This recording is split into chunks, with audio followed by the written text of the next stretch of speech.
Muy buenos días, amados hermanos de nuestra gran familia de vida abundante. Que el Cristo de la gloria ilumine sus días y que el Espíritu Santo nos fortalezca en estos momentos de adversidad, porque esta pandemia pues a muchos nos ha causado mucho dolor, tristeza y contratiempos. Así que esta mañana les doy la más cordial bienvenida a otro devocional más en este día domingo. Ya nuestros hermanos tuvieron a bien hacer la lectura bíblica de lo que va a ser la base para este nuestro mensaje que tenemos para la iglesia el día de hoy. Agradeciendo a Dios por esta nueva oportunidad que me da. Y vamos a poner en manos del Señor esta exposición para que nos fortalezca y sea de mucha edificación para nosotros. Vamos a orar. Padre eterno y misericordioso Dios, te damos las gracias, Padre Celestial, por este nuevo día que nos das, Padre Santo. Te ruego, mi Señor, que llenes de consuelo y de fortaleza aquellos corazones que están pasando por momentos de tristeza y de dolor por la partida de sus seres queridos a ese encuentro glorioso con nuestro Señor. Hay tristeza, hay dolor aquí con los que nos quedamos, Padre, pero esperanza también de que va a llegar ese día de encontrarnos de nuevo con nuestros seres queridos. Padre eterno, te suplico pues una bendición especial esta mañana para todos mis hermanos que están al tanto, Señor, y atentos a lo que tú nos vas a decir esta mañana. En el nombre de Cristo Jesús te agradecemos. Amén y amén. Es muy importante, hermanos, que tomemos en cuenta sobre lo que estamos viviendo en la actualidad.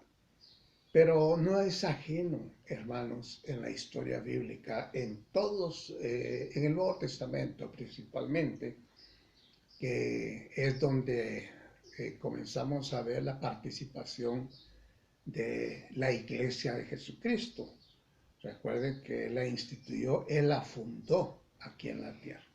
Por eso, esta mañana, hermanos, yo quiero que, como ustedes se dieron cuenta, en la lectura bíblica la encontramos en la primera carta del apóstol San Pedro, capítulo 5, de los versos 5 al 10. Y es un mensaje al que yo le he titulado Sirviendo en la adversidad, o si ustedes quieren también Viviendo en la adversidad. Y como ustedes se dieron cuenta, hermanos, esta carta y en este capítulo expresamente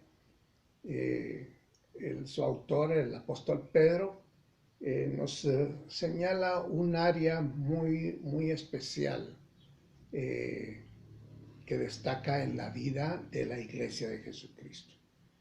Y no podemos dejar de mencionar pues el nombre del apóstol Pedro, ya que fue un baluarte muy importante en la conducción y en la administración de aquel grupo de apóstoles. Él fue el que se puso a la cabeza.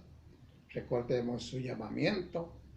Su hermano Andrés fue el que lo llevó ante nuestro Señor Jesucristo. Y de ahí, de ser discípulo, pasó al ministerio del apostolado. Y con una gran templanza y con una gran decisión, él llegó a formar parte de este grupo tan selecto, estos 12 apóstoles que el Señor llamó para que le sirvieran y para que le ayudaran en la fundación de lo que sería la iglesia de nuestro Señor Jesucristo. Y no podemos dejar de mencionar, hermanos, porque la conversión y el llamamiento de Pedro tienen unas características similares a las de muchos de nosotros. ¿En qué sentido? en el sentido pues que de estar desempeñando labores puramente materiales, como el caso de Pedro con su hermano Andrés y su padre Jonás. Ellos eran hombres pescadores, tenían su empresa, por decir así, y trabajaban de la pesca, pues vivían de la pesca. Entonces, de eso, cuando el Señor le dice, te haré pescador de hombres, hermanos, es un misterio muy grande cuando llama a aquel hombre rústico, tosco, porque eso es lo que era. Muchos le denominan hombre ordinario, pero no puede ser así, pues tal vez por su humildad y por su forma de desempeñarse en la vida, es que él es así. De pocas letras le denominan algunos.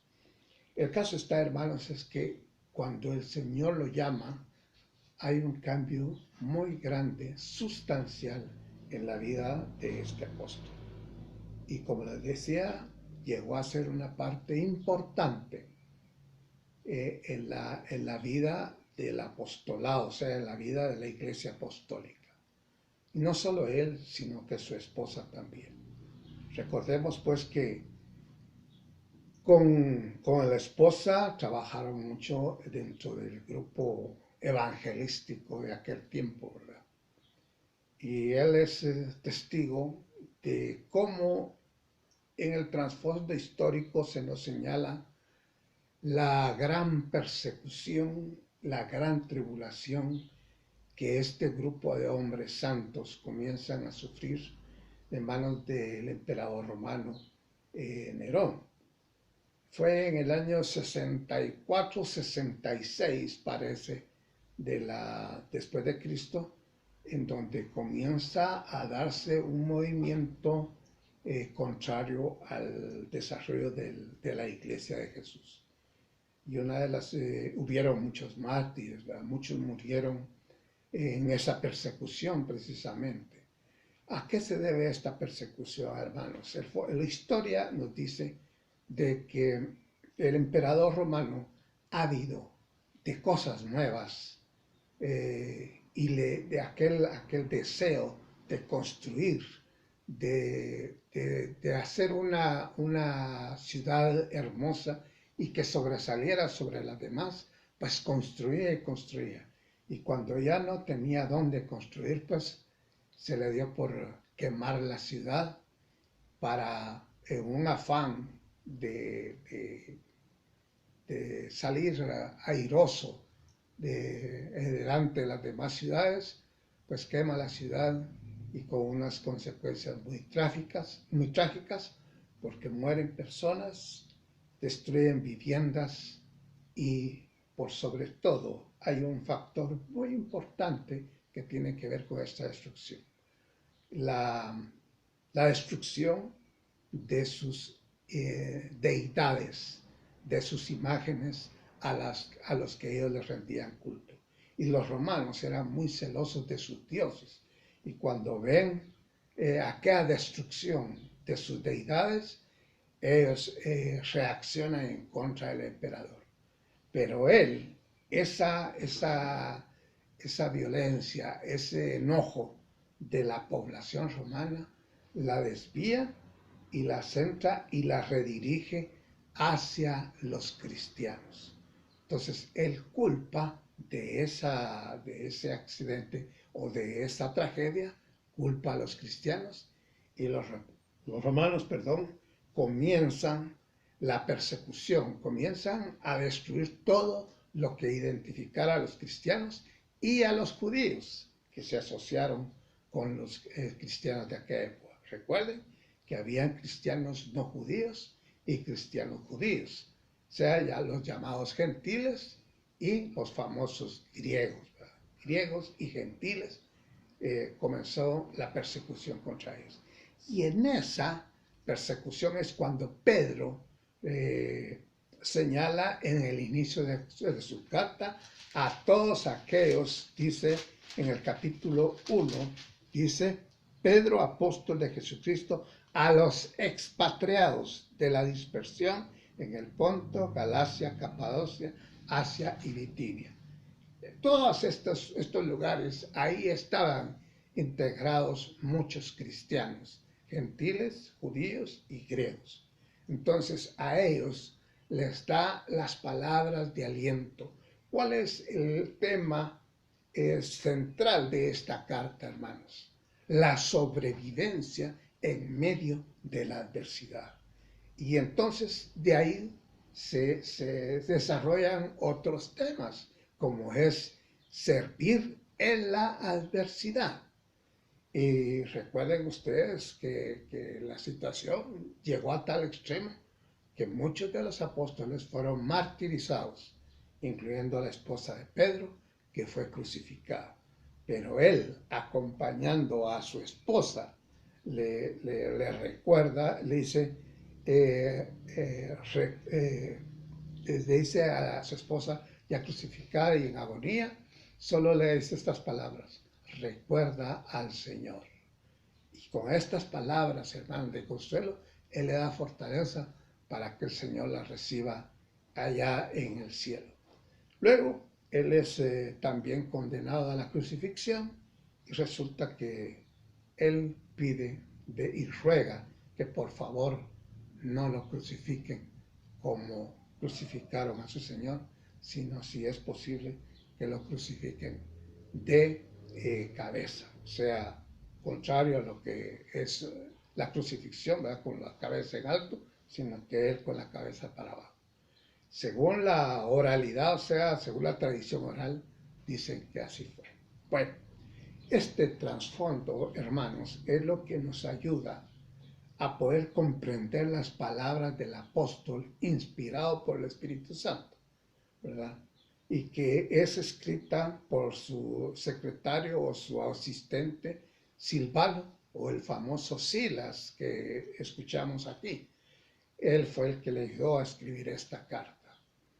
Hermanos, las palabras que nosotros recibimos de esta carta, hermanos, podemos decir que el poder de la conversión que Dios usó a través del Espíritu Santo, cuando mira, hace el llamamiento de Pedro, que su hermano le invita a que esté con nuestro Señor Jesucristo.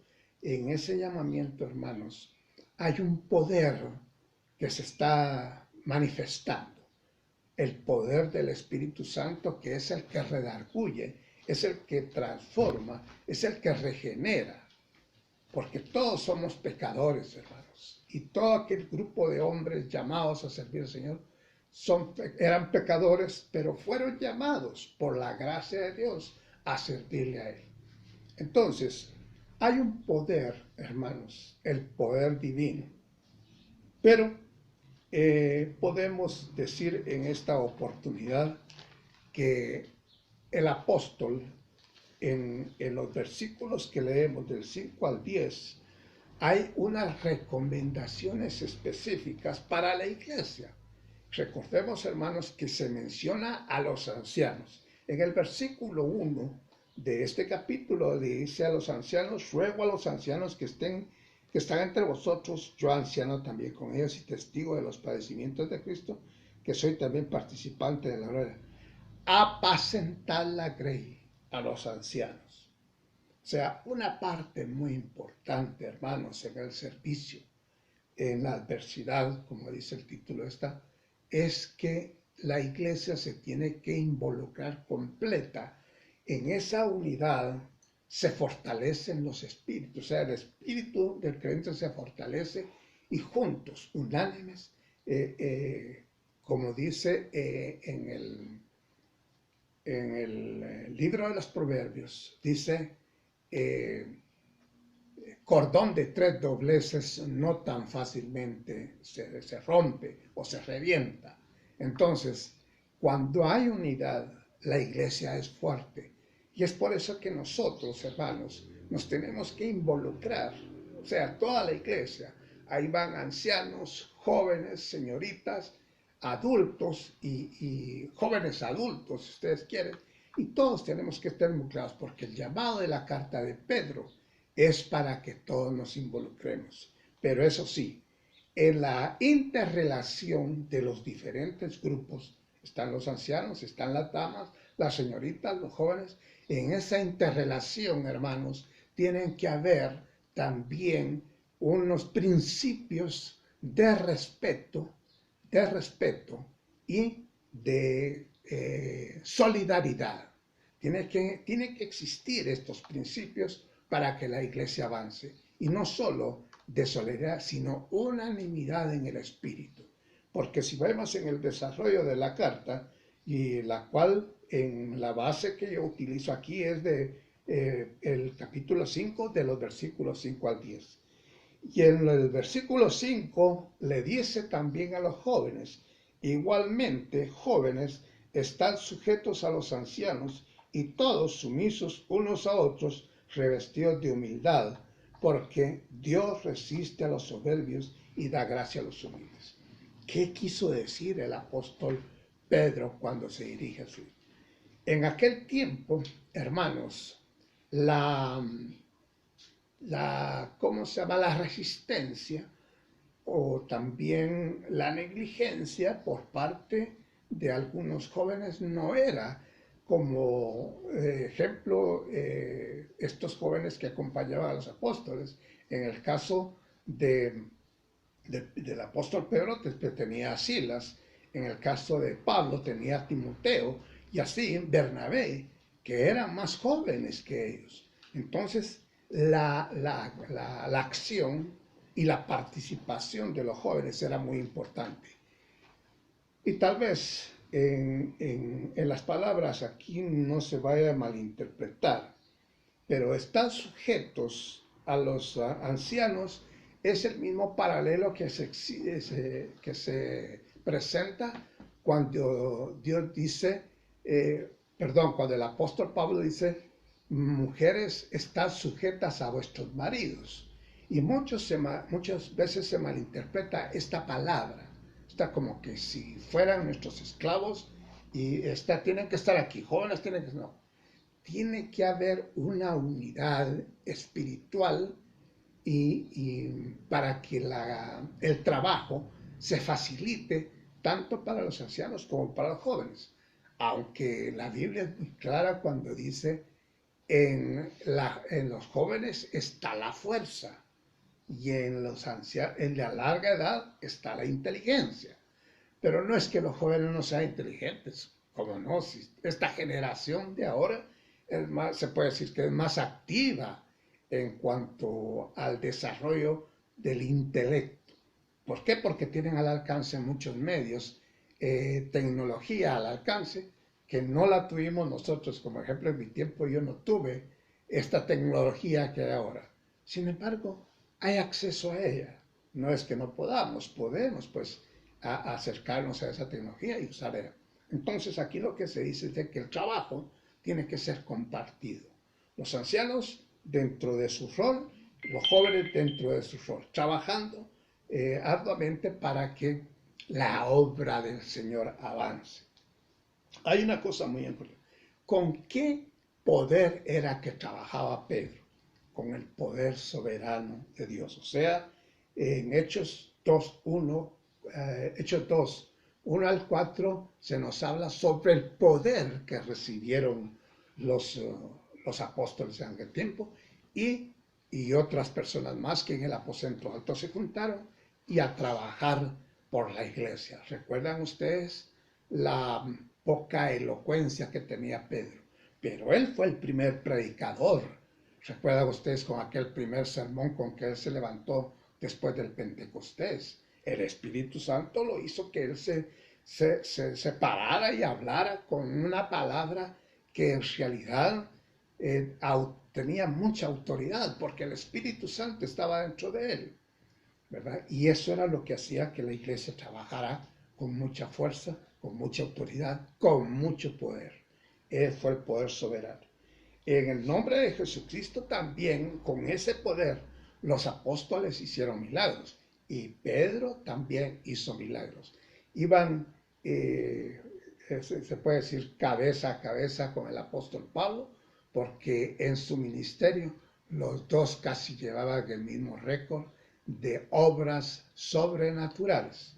Los dos estaban haciendo una función muy importante. Pedro con los judíos tratando de convertirlos y pues con el poder del Espíritu Santo, y Pablo trabajando con los gentiles.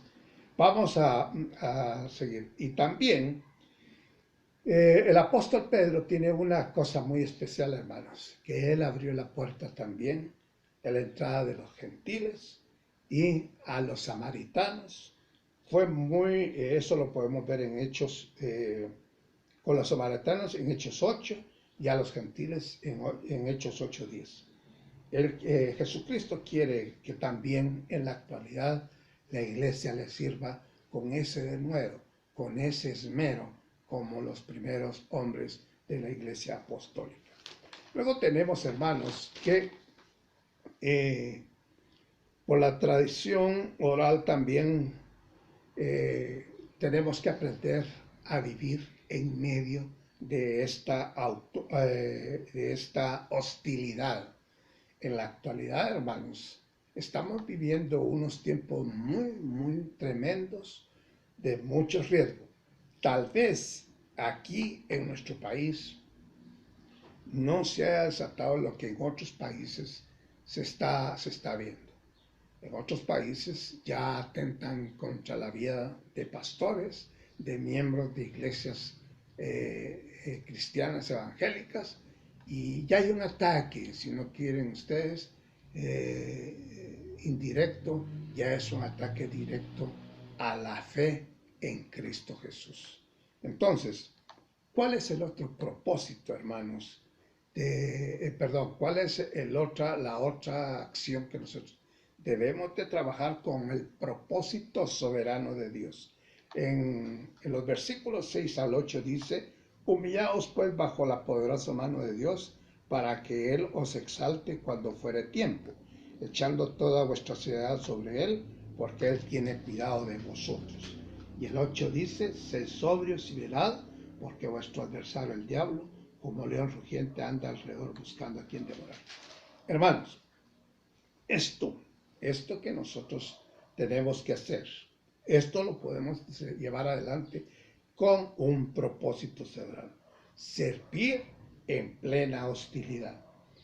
Recordemos, hermanos, que desde un principio Satanás, el diablo, siempre ha tratado de obstruir la obra de Dios.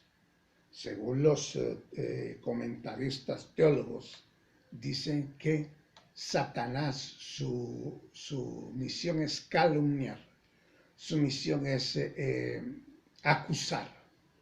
Dice que él está constantemente acusando a Dios con los hombres y a los hombres con Dios. Ese es su papel importante que tiene Satanás en el pasado y en el presente, hermanos.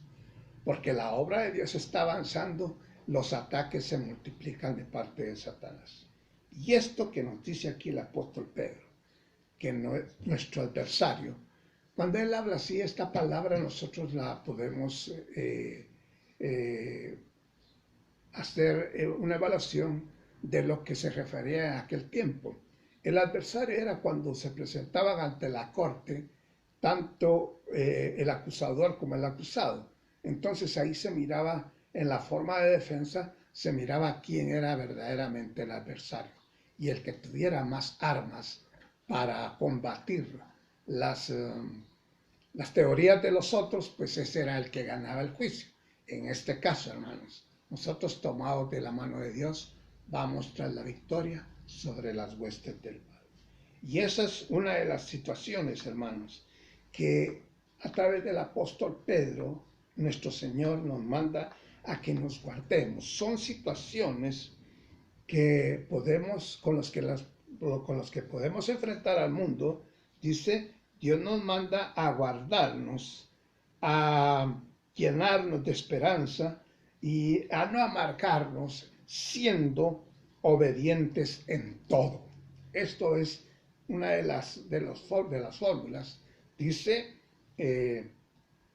a no a guardarnos de las malas influencias, a guardarnos de las pruebas, de las tentaciones que vengan a nosotros, a llenarnos de esperanza y a no amargarnos y ser obedientes en todos. Porque el enemigo envía estas saetas, estos dardos en plena hostilidad, en plena tarea nuestra de evangelizar. El enemigo manda estos que son tentación, persecución y desánimo, hermanos.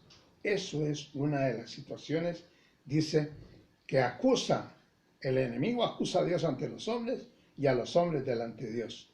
Pero hay una respuesta de Dios a través de su voluntad soberana, que sería nuestra tercera división. La voluntad soberana es la que encontramos nosotros en los versos 9 y 10, que dicen: al cual resistís firmes en la fe, sabiendo que los mismos padecimientos se van cumpliendo en vuestros hermanos en todo el mundo. Mas el Dios de toda gracia, que nos llamó a su gloria eterna en Jesucristo, después que hayáis padecido un poco de tiempo, Él mismo se perfeccione, afirme, fortalezca y establezca. Miren qué belleza de promesa la que nos da Dios en esta división que estoy planteando aquí, en la voluntad soberana de Dios. Después de esta persecución, vamos a obtener de Él si nosotros alcanzamos la victoria. Porque hay una situación muy tremenda, hermanos. Cuando se hace el llamado a los ancianos, a los jóvenes, a las señoritas, para que todos integrados estemos en un frente común contra nuestro enemigo, contra el adversario de la obra de Dios, cuando nosotros, entonces, hay una situación de la que nosotros podemos tomar una actitud más positiva. Cuando nosotros nos encontramos así y hacemos la voluntad de Dios, hermanos, vamos a tratar la manera de superar cualquier adversidad. Hay una situación muy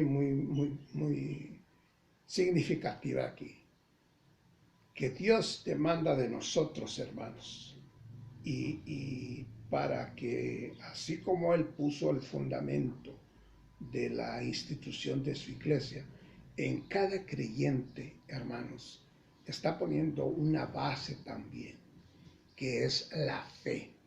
Esto es muy importante. Son palabras que yo las he repetido constantemente, hermanos, porque yo sé que eso es lo que hace que el creyente vaya victorioso, día a día, triunfando, hermanos. Y esto porque nuestro perfeccionamiento, nuestra firmeza, nuestra fortaleza y nuestro establecimiento, o sea, todas estas palabras, hermanos, tienen que ver con el carácter cristiano para poder servirle al Señor. Yo sé, hermanos, que a muchos a veces nos cuesta. Pero ¿por qué estoy repitiendo esto, hermanos? Porque nosotros tenemos que estar atentos dentro de nuestras congregaciones a aquellos hermanitos que nosotros veamos un poco retraídos, que no los miremos, como decía un hermano en la iglesia, no los hemos visto como aire con remolino, sino a veces los miramos muy apartados y es raro que participen en las actividades o están un poquito alejados.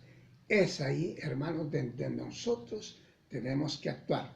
No solo, bueno, la oración es muy importante, orar por estos hermanos, pero también es muy importante, hermanos, que nosotros les demos cabida dentro de las actividades, traerlos para que esa energía, ese poder que Dios nos da a través de su Espíritu Santo, también se active en estos hermanos. Porque si son hijos de Dios, tienen que tener el Espíritu Santo y es solo cuestión de que lo activen su fe y comiencen a sentirse libres de cualquier opresión en cualquier. Porque al final, hermanos, dice Santiago 4:7, que es el paralelo de lo que Dios a través del apóstol Pablo nos dice. Santiago 4:7 dice, someteos pues a Dios y resistid al diablo y de vosotros huirá. Esta es la clave, hermanos. La clave, la resistencia es porque tenemos el poder de Dios adentro de nosotros. Luego, para terminar, concluyo con esto. Amados hermanos, estamos entonces entrando en una etapa de la vida de la Iglesia de Jesucristo en que la palabra profética, iniciada con pruebas y señales, anunciada con pruebas y señales, se está cumpliendo y el servicio de la Iglesia es muy importante. Aquí quiero hacer un breve paréntesis. Yo no sé, hermanos, si está al alcance de ustedes toda la información que se nos está dando últimamente del tiempo actual. Es cuestión que nosotros leamos y tengamos al alcance las noticias sobre cómo el mundo se está revelando ante Dios. La institución del matrimonio entre un hombre y otro hombre. La institución del matrimonio entre mujeres.